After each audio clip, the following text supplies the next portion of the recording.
राधे राधे। किसी समय एक गांव में एक साहूकार रहता था, जिसके घर में अन्न, वस्त्र, धन, किसी चीज की कोई कमी नहीं थी। लेकिन जो उसकी स्त्री थी, वो बहुत ही आलसी, बहुत ही कृपाण थी। किसी भी व्यक्ति को कुछ भी नहीं देती थी, बस सारा दिन अपने ही काम काज में लगी रहती थी। बहुत ही आलसी थी कि वो किसी साधु महात्मा को, किसी की दान दक्षिणा में उसका मन नहीं लगता था। एक समय एक साधु महात्मा बृहस्पतिवार के दिन उसके दरवाजे पर आए, उसके द्वार पर आए और भिक्षा मांगने लगे। तब उस स्त्री ने उस समय आंगन को लीप रही थी, इस कारण साधु महाराज से कहा, महाराज, इस समय तो मैं अपना घर आंगन लीप रही हूँ, कुछ नहीं दे पाऊंगी, फिर किसी और दिन अवकाश के समय आ जाना। साधु महात्मा खाली हाथ चले गए। कुछ दिनों के बाद फिर वही साधु आए और उसी तरह से भिक्षा मांगने लगे। तब उस साहूकारी ने उस समय भी मना कर दिया, ये कहकर कि मैं अपने लड़के को खाना खिला रही हूं, आप किसी और दिन आना। मैं क्या करूं? तब महाराज बोले कि ऐसा क्यों करती हो, भिक्षा ही तो देना है। स्त्री बोली, मैं क्या करूं महाराज, अवकाश ही नहीं है, इसीलिए तो आपको भिक्षा नहीं दे पाती हूँ। तीसरी बार महात्मा फिर आए तो उन्हें उसी तरह से उस स्त्री ने टालना चाहा, परंतु महात्मा जी कहने लगे, यदि तुमको बिल्कुल ही अवकाश हो जाए, बिल्कुल ही छुट्टी हो जाए, तब तुम भिक्षा दोगे किसी को?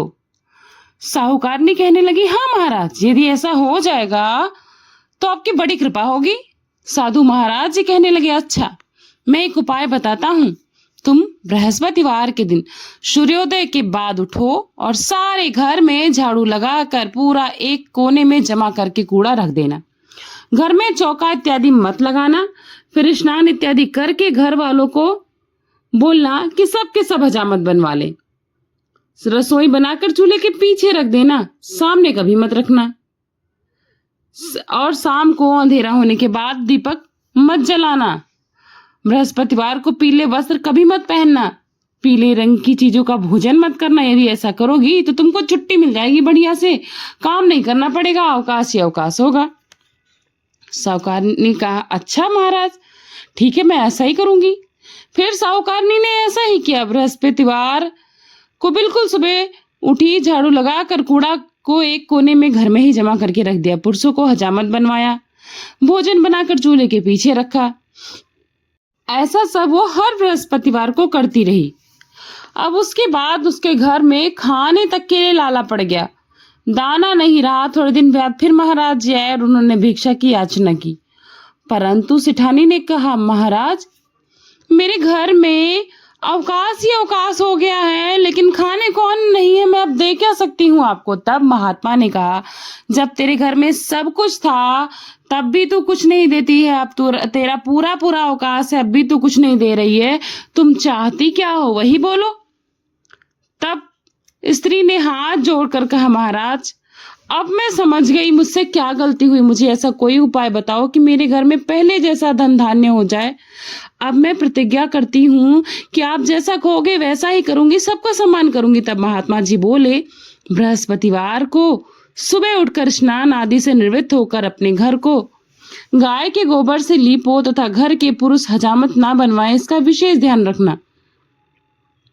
और ठीक सायंकाल दीपक जलाओ। ऐसा करोगी तो तुम्हारी सब मनोकामनाएं भगवान बृहस्पति जी की कृपा से अवश्य पूर्ण हो जाएंगी। सेठानी ने ऐसा ही किया और देखते ही देखते उसके घर में धन धान्य वैसा ही हो गया जैसा पहले था।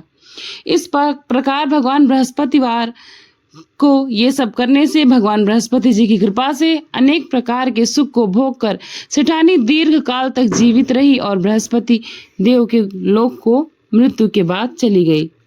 और उसके आने पुत्र पौत्रादि के ऊपर भी बृहस्पति देव की कृपा बनी रही। तो इस प्रकार ये छोटी सी कहानी आप सभी को कैसी लगी कमेंट बॉक्स में जरूर बताइएगा। मिलती हूँ नए अध्याय के साथ। Thanks for watching. पूर्णिमा के ब्लॉग। राधे राधे, जय श्री कृष्ण।